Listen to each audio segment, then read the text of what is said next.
Empezaron siendo dibujos en los márgenes del cuaderno y en la libreta del supermercado donde anotaba lo que tenía que completar, en la góndola, en la heladera, y después se empezaron a transformar en camisetas. Mirá, ¿y eso lo tenés todo guardado, es cierto?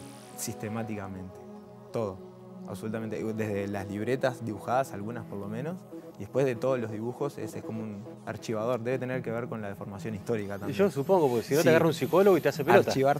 Archivar todo, guardar fotos de los procesos. ¿Y cuándo empezaste a pintar remeras? Y en realidad empecé cuando me di cuenta que las remeras, que me gustaban las remeras con cosas dibujadas, pero me di cuenta de lo que me ofrecía el mercado no me convencía. No me convencía por la calidad y no me convencía por el valor, el costo que tenía.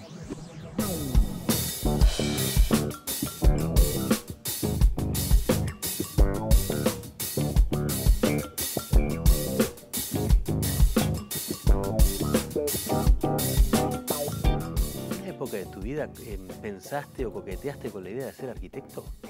Sí, de niño. Sin tener una definición clara que era ser arquitecto. Yo suponía que era dibujar casas. ¿Y por qué te gustaba dibujar? Y era porque me gustaba dibujar. Y entornos y espacios. Y la idea de ser arquitecto quizás yo lo asociaba con que era eso, era ser feliz dibujando. No había otra definición de lo que era la arquitectura. Era lo más, como profesionalizar eso que hacía yo, que era jugar. Ese placer. Era el placer, claro, llevarlo a trabajar, que sería ser arquitecto. ¿Y ese placer de dibujar lo descubriste con el placer de leer historietas? No, lo de dibujar lo descubrí antes. ¿Cómo fue? Y no recuerdo tiempo sin haber dibujado. Mirá. Era como un bloc de hojas cualquiera, con un marcador, una lapicera, era el mejor regalo que voy a tener. Y de ahí, acercándome a un dibujo, llegué a la historieta. Del dibujo como pasar a la historia también, como darle vida. ¿Y la historieta que te marcó es Asterix y Obelix? Sí, Asterix y Obelix. Asterix y Obelix, sí.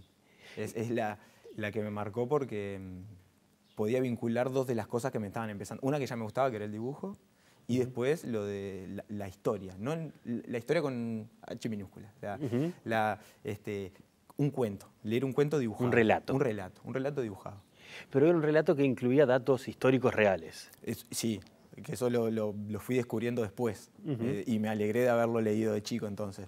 Porque tiene un montón de datos históricos sobre históricos de la época que trata la revista, y históricos también de la época en la que está escrita la revista. Es cierto. Tiene guiños contemporáneos. De esa Francia, claro, de esa Francia del siglo XX, y un montón de hasta construcciones culturales. No sé, me acuerdo de la discusión del origen de la papa frita entre los belgas y los franceses, que está presente en una lucha del Imperio Romano.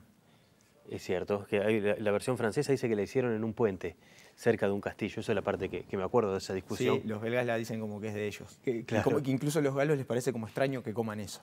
Claro, que se sorprenden. Se sorprenden de eso que están comiendo, que no coman jabalí, por ejemplo. Ahí hay algo interesante también a la hora de contar historias, ¿no? Como el detalle de color que viene de costado arropa el relato central. Es que muchas veces es lo único que capta la atención. Por ejemplo, pienso en una clase. Es como, cuando lo descubrís, te das cuenta que lo podés usar siempre porque capta la atención para llevar después a un tema más contundente o de mayor profundidad. Pero sobre todo porque el dato de color sirve para vincular como con cosas más cotidianas. Es como un lenguaje propio para entrarle a un lenguaje mucho más duro, que es el lenguaje de la historia. Eso porque sos docente de historia por influencia de estas revistas. Sí, sí. Todo el tiempo datos pequeños que tenían las revistas que podías después usar en la clase. No sé, Asterix me enseñó, por ejemplo, la composición de las legiones del ejército romano antes de estudiarlo en el IPA, por ejemplo. Claro. O sea que eras un estudiante avanzado cuando entraste al IPA. Se ve que sí. Había logrado tener algún estudio previo. ¿Ya ha cambiado el paradigma a la hora de enseñar historia? Sigue siendo importante saber que el 19 de junio es el aniversario del nacimiento de Artigas, que nació en tal año y no sé qué. Es más conceptual. Ahora, y las fechas son importantes porque obviamente ordenan, las periodizaciones son siempre necesarias, pero empieza como a discutir más a través de los conceptos y de los asuntos y del valor y la importancia que tienen. De hecho, pienso ahora de historia nacional, incluso en la época del Bicentenario se publicaron algunos libros que es de historia conceptual. ¿Cómo se entiende, por ejemplo, la revolución o qué era la revolución para la época? No sé, pienso en Ana Frega, por ejemplo. En unos años soberanía. En unos años se puede llegar a discutir por qué se hizo el Bicentenario cuando se hizo. Seguramente. Y por qué era necesario revisar el concepto de Bicentenario en esa época y de revolución. ¿Y qué valor tiene? Bueno, incluso el concepto del Centenario de Uruguay. Hay dos bibliotecas. Yo me enteré hace relativamente poco. Sí. Hay una biblioteca que dice que el Centenario de Uruguay era en 1925 y que por eso ese año se inaugura el Parlamento, Sí. el Palacio Legislativo, perdón. Y la otra es en 1930, dice, bueno, no, en realidad se fue para empujar la realización del Mundial de Fútbol. Claro, pero ahí también lo que tiene es como un relato que sirve para la justificación del presente y del por qué nosotros, porque en esa construcción también está vinculado parte de la historia de los partidos políticos y del valor actual que tengan o no. Ahí la historia es como un arma, es un instrumento de poder político importante. Sirve para justificar, sirve para argumentar por qué estamos acá nosotros. Es que la historia es una según quien la cuente. Y Siempre. si la cuenta otro, va a ser una historia Puede diferente. cambiar y mañana va a ser otra. Y ahí está la dificultad también del aprendizaje. Pasan las clases que los chiquilines llegan creyendo que hay una historia, por ejemplo, sobre un asunto o que Artigas no se lo puede estudiar desde otro punto de vista que el que supuestamente ya aprendieron. Todo el tiempo se puede analizar y revisar los libros y los intereses, porque los intereses seguramente mañana cambian. Sobre el mismo asunto, sobre la misma época, sobre el mismo personaje. Y capaz que esa es una vía para enganchar a los alumnos, decirles, bueno, miren que hay una cantidad de cuestiones muy complejas en la historia y según desde qué lado se las cuenten y según de qué lado se paren ustedes a interpretarla, van a tratar de entender el mundo de hoy. Es que en realidad también ahí está como la importancia de la historia en sí misma. Es entender la complejidad de cómo funciona la construcción de la historia puede servir para entender el valor que tiene. Porque no importa la memorización de las fechas, sino que importa que a través de esa historia yo puedo construir ideas actualmente, yo puedo justificarme, sostener un discurso, sostener un relato. Y en esa propia discusión que tiene la historia para su construcción, está la discusión de los relatos actuales. Y si es válido o no decir, o por qué una idea mía puede cambiar en el futuro. Los alumnos se cuestionan, en mi época se cuestionaba la utilidad de, teníamos 13, 14 años, ¿por qué estudiar historia si ya pasó? Todo el tiempo. ¿Qué me importa? Claro. ¿Esa pregunta sigue? Es que claro, es tan lejano, es muy lejano. Hay como un bache, hay como una curva de interés. En las clases niveles más chicos, por ejemplo, pienso en primer año. Primero liceo, estamos en primer liceo, el deseo de aprender o la curiosidad están a flor de piel. Tienen un bache segundo, tercero, y después en cuarto o quizás más en sexto, cuando la historia se acerca a la historia reciente y a las cosas que se discuten, o sea, es como más presente, ahí despierta el interés porque se empiezan a dar cuenta que cosas que están hablando tienen que ver con la clase de historia. Son muy cercanas. Claro. En cuarto año, por ejemplo, son los últimos 50 años de historia. Es la historia de las personas que están vivas. Claro, que se llama historia contemporánea. Es historia contemporánea y es persona. Yo les digo, cuando puedo empezar a estar hablando en la clase, les voy a hablar de la historia de mis padres. Por ejemplo. Y de sus padres. Y van a haber una discusión. Es interesante porque, a ver, hacer una clase de historia sobre hechos muy recientes que todavía tienen poco asidero en libros, ¿no? Al haber pasado poco tiempo, las consideraciones son muy subjetivas, hay muchos protagonistas vivos, demasiados tal vez, y que siguen teniendo participación pública. Entonces, eso va mutando el relato para aquí o para allá. El cambio del relato es increíble. Todo el tiempo pasa de que de repente vos estás leyendo, en los años anteriores les pasa que están leyendo un texto y esa persona no puede volver a decir, che, capaz que esto que yo digo ahora lo voy a cambiar. Pero actualmente sí, y más por ejemplo en el caso uruguayo, que los actores están y los que participaron están vivos y están todo el tiempo hablando de lo que hicieron, De lo que hicieron los otros. De lo que hicieron los otros y hablando de lo que ellos dijeron. No, en ese momento me malinterpretaron. Yo no quise decir eso, por ejemplo. ¿Hay un riesgo ahí de chapotear en la laicidad? Sí, todo el tiempo. Hay un riesgo que es como una adrenalina también. Claro, está bueno. Y sobre todo pienso en algunas cuestiones que es necesario discutir, que tienen que ver con los derechos humanos, por ejemplo, que puede también venir del otro lado alguien que te diga, ¿por qué estás tocando este tema? ¿Por qué estás trabajando esto? ¿Por qué estás dando o bajando línea? ¿No? Según cómo lo interpretes, yo puedo creer que vos estás bajando línea. Sí, siempre. Pero también es una adrenalina, pero a mí me parece también necesario. Lo que una estrategia puede ser también como hablar de todo, ¿no? De toda la variedad del aspecto político, por ejemplo. Fulanito decía tal cosa, el partido fucsia decía esto y el partido violeta tal otra cosa. Y después el respaldo de los libros. nosotros no estamos construyendo ningún relato, no estamos inventando un relato, estamos basándonos en los textos que hay para que todos podemos acceder y leer y comparar. Pero también eso está bueno porque le da riqueza a la clase.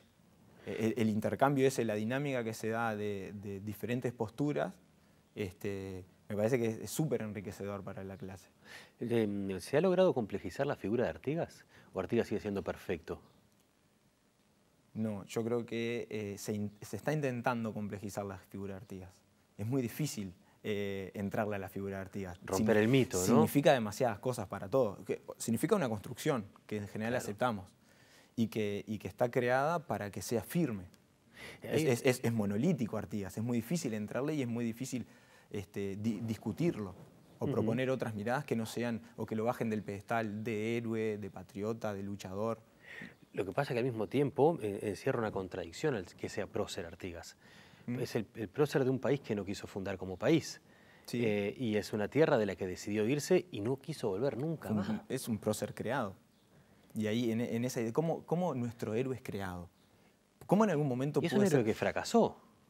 Y que lo hicieron fracasar y que lo rescatamos de un olvido porque era necesario alguien que figurara en esa posición. Y aparte tiene diferentes lecturas, el Artigas puede ser interpretado o requerido por distintas fuerzas a nivel político. Pienso por todo el espectro. En el pasado reciente y por los extremos. Claro. No es lo mismo el Artigas reivindicado por la dictadura que el Artigas que reivindicaron los tupamaros, por ejemplo. Sin embargo, la misma bandera es el mismo personaje. Exacto. Es diferente el valor que le dan. Se reivindica hasta en el fútbol. El Nacional agarra y dice, tenemos los colores artiguistas, sí. Y estamos en donde se lo ungió como prócer de la patria. Claro, vinculando cosas que no... Yo no sé si Artigas alguna vez en su vida pateó una pelota. Seguramente no. Claro. Y que simplemente por el hecho de estar en el mismo espacio geográfico donde ocurrió algo, eso me dé valor. Y ahí está en eso de la construcción de que el discurso histórico se puede usar para la justificación del presente. Es decir, nosotros somos el primer cuadro criollo, o que en la tribuna aparezcan banderas artiguistas mezcladas con las banderas de Nacional. ¿Se puede mezclar el dibujo con la construcción de la historia? Sí. ¿Y con la enseñanza? Yo creo que no solo que se puede, sino que es necesario. Me parece que es una... ¿Le haces historietas a tus alumnos? Sí, algo. Intento. No ha llegado a conformarse como historieta, pero es un intento. Es como el ideal. Viñetas serían, cuadros sueltos. Son como viñetas.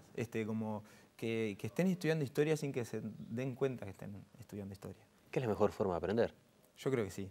Que despierte primero el interés y después te des cuenta de que estás aprendiendo un montón de cosas.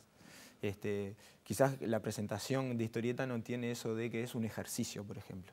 No tiene al final una pauta que dice, bueno, ejercicio 1, 2 y 3. Claro, y tal calificación. Claro, no. Pero se puede lograr a través de la historieta que vos hagas aparecer personajes y símbolos que tienen que ver con un periodo determinado de la historia, o incluso palabras en el relato, a lo que después, claro, necesita una clase, ¿no? Necesita una instancia de clase en el que vos después lo puedas hacer. Bueno, ¿vieron esa palabra que leímos? ¿Qué significa? Volvamos a esa palabra y a la situación que el personaje está atravesando en la viñeta, por ejemplo. Decía símbolos recién, hay un símbolo de la charla que es el café. ¿Querés un traguito? Dale, perfecto. Arriba.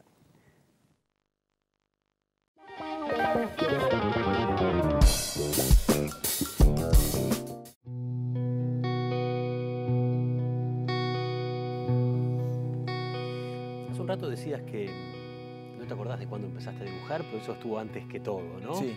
Eso del blog que te regalaban y demás. ¿Pero tuviste un periodo en que dejaste de dibujar un poco? Pero nulo, totalmente.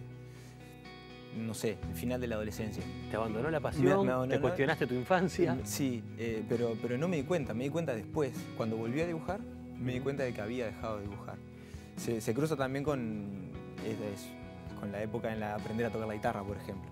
Quizás la beta artística fue por el intento de ser músico. Y renegabas del dibujo. Claro, destino tiempo a la guitarra. Claro, y no lo voy a perder en los dibujitos. No lo voy a, claro.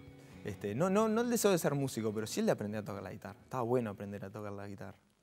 En esa época, mira vos, ¿se puede comparar con la época de la esclavitud, lo que hacías de trabajo? Porque le dedicaba mucho tiempo, sí. No, porque usabas tu trabajo, que era Safral. Sí, era Safral.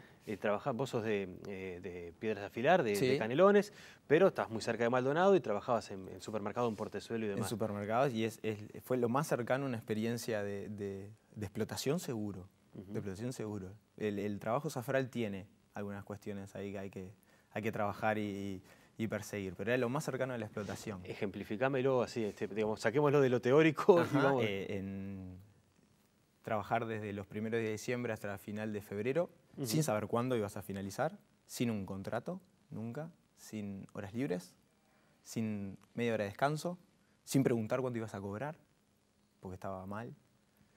Preguntar podía significar... que te pagaran en el momento que y te pagaran en el momento y te, luego. bueno, ¿sabes qué? Retírate porque nadie... El argumento era, acá nadie es especial. Nadie es imprescindible.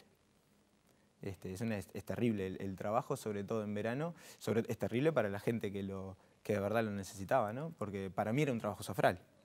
Y te permitía comprarte la guitarra. Me permitía comprarme la guitarra, pero para otros era el medio de vida de verdad y tenían que someterse a eso. Y para muchos que, por ejemplo, de repente no habían tenido la posibilidad de seguir con los estudios, no había otra posibilidad de trabajo.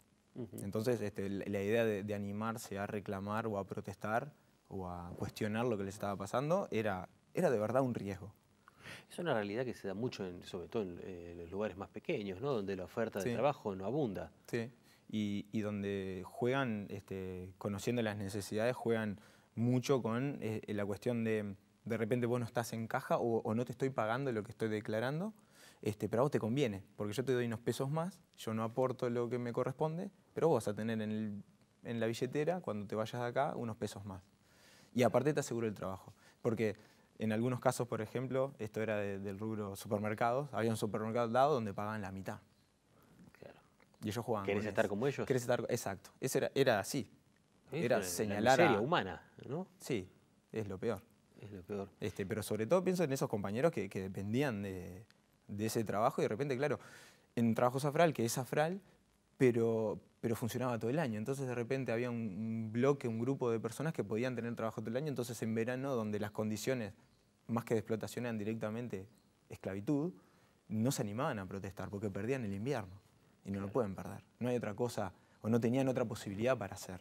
Y además, si lo perdés acá, el de al lado no te va a contratar. Porque sabe que sos capaz de preguntarle a él cuándo vas a cobrar. Y aparte y es un cambio muy grande, económicamente. Claro. O sea, la moneda, las monedas contadas no te sirve. No es lo mismo, acá tenías de repente, eran 3 meses de explotación, y dices, bueno, pero después estoy tranquilo en invierno. Pero tenías que soportar esos 3 meses. ¿Cómo sos patrón de vos mismo? Porque en realidad, sí, con el paso del tiempo, retomaste el dibujo, tus cuadernos de lipa están llenos de dibujitos en los costados, en los márgenes, pero en un momento tus dibujos te empezaron a apagar las cuerdas de la guitarra, digamos, además de la docencia. Sí, tiene una libertad que en realidad me la da la docencia también, pero el dibujo, para que sea válido, me parece a mí que tiene que ser... Puede ser un trabajo, pero no podés trabajar para él. O sea, no, tenés que de verdad crear o dibujar solo cuando tenés las ganas de hacerlo.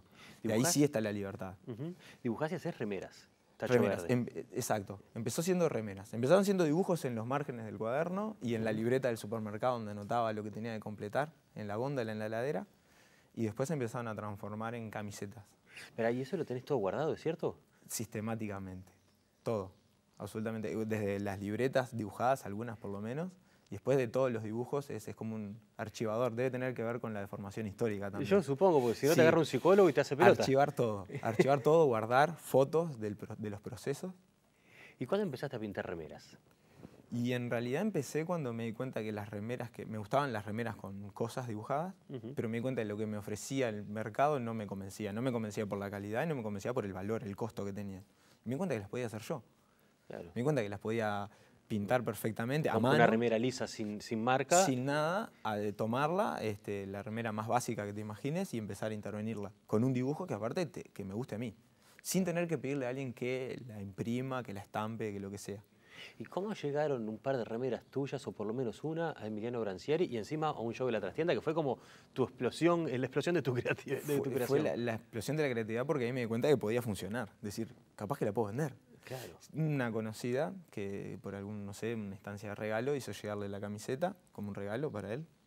Y de repente me entero que en una serie de shows que hicieron en La Trastienda me llega una foto de la remera usándose. Nadie sabía, es una remera más que tiene un tipo para arriba en un escenario, pero para mí significó que decir, no, puede funcionar. O sea, una remera que puede estar buena, que es como una pequeña obra que se puede mover. No es una cosa que va a quedar instalada o en una pared o colgada en un cuadro, como un cuadro. También es cierto que es cierto eso que decís, pero igual pintás murales. Pinto murales. Y paredes de casas, sí. no liso, digamos, las dibujás. Sí, si me preguntan la rama, yo diría que es pintor de remeras, que es como lo que podría llegar como a desarrollar más. Pero desde hace un tiempo el mural da una serie de posibilidades que la remera no. Pero es un lienzo más grande. Es un lienzo más grande, pero aparte me parece que por lo menos el tipo de arte que yo hago no hay mucho. Es como muy infantil, muy...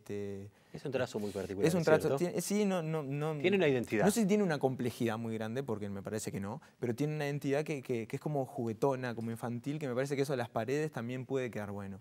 Pero que en definitiva eso es una cosa que marca la diferencia, me parece a mí de atrevido viéndolo de afuera, que el trazo tenga identidad. Si, no sé, si fuera un trazo parecido a, demasiado parecido a, como homenaje a X creador, te restaría.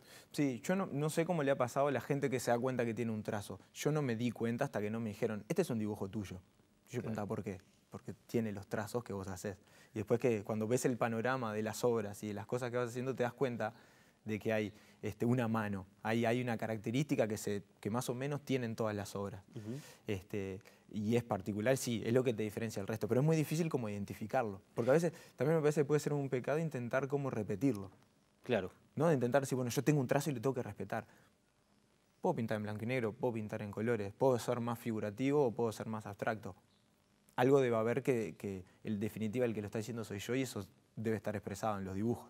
Claro, y hoy te preguntaba eso de cómo eras como patrón porque te autorizás a dibujar solo cuando tenés ganas. Solo cuando tengo ganas. No te haces cumplir sí, horario. Claro. Para el negocio es malo. No, eso. Es muy malo. Es muy malo porque pasa de tener que rechazar trabajos. Yo creo que hay un enorme porcentaje de las veces en que rechazo trabajos de los que llegan, porque la gente quiere cosas, pero no me sale decirle, sí lo hago. Prefiero decirle... Te vengo yo y te digo, copiame este Bansky, porque me gustó. No, imprimilo. Va a quedar mucho mejor. Va a quedar mucho más parecido a lo que pero vos quiero querés. Que lo hagas con tu... A mí me gusta cómo dibujás, quiero que lo hagas con tu trazo. No, ahí capaz es hasta una cuestión de ego, puede ser. Decir, no, yo quiero hacer algo, que a vos te haya gustado algo que yo hice.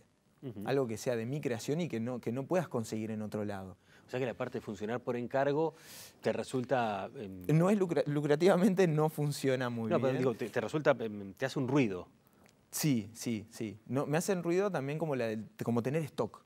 La palabra stock me hace ruido. Porque no querés tener 40 remeras prontas para que alguien venga y te diga, me llevo estas 10. Porque aparte ahí el tiempo tiene un valor. Yo quiero trabajar solo si sé que lo voy a poder, que lo voy a poder retomar eso. No pintar por pintar. Como para ir cerrando, hay algo que me interesa en todo esto, porque hemos hablado mucho de trabajo ahora. ¿En tu familia había un tambo cuando eras niño? Hay un tambo. Hay un tambo. Sí. Y toda la familia colaboraba, incluso los niños. Incluso, sí, trabajo rural para los niños es muy común, pero fue lo que me acercó al trabajo. Llegar. Sí. ¿Se vive como trabajo? ¿Se padece como niño? No. ¿Como una obligación o hay una cosa muy lúdica? No me pasó a mí. Obviamente había días que no tenía ganas de ir, pero en realidad es como natural. Es como lógico, todo el tiempo estás haciendo algo por el lugar, la casa, el tambo o las tareas que hay en el hogar. Es como una cosa que tenés incorporada. Yo no recuerdo en un momento en el que por ser niño a mí no me tocara hacer algo, pero tampoco lo recuerdo como un sufrimiento de una tarea que tenía que cumplir. Tienes algo que hay que hacer. Que me parece que también aprendés a que hay que hacer cosas por el funcionamiento de los demás y del entorno. Es como tu aporte. Si no, mañana no desayuno porque no ordeñamos. Por ejemplo. Quizás no tan al extremo, pero vos te das cuenta de que hay un montón de cosas que si no las haces vos, las tiene que hacer otro. Pero ese otro está haciendo una tarea y en la que vos tenés que colaborar para que funcione. Es una linda forma de aprendizaje. No es como con los dibujitos, pero es muy linda. Sí, tiene su aprendizaje. Ves el esfuerzo de forma diferente. Yo creo que muchas cosas que después te van pasando, me pasaba con amigos decir, pero ¿por qué te quejas? Claro. Y no entender, pero de verdad no entender. No era, yo que trabajé lo sé. Es como, es no entender por qué, si eso es un sufrimiento, si esa es una tarea. Claro. Y la terminaste de hacer y se acabó. Y sí, ya está. Y estabas colaborando además. Se acabó la charla, pero fue un placer. Muy bien, muchas gracias. Muchas gracias. Arriba.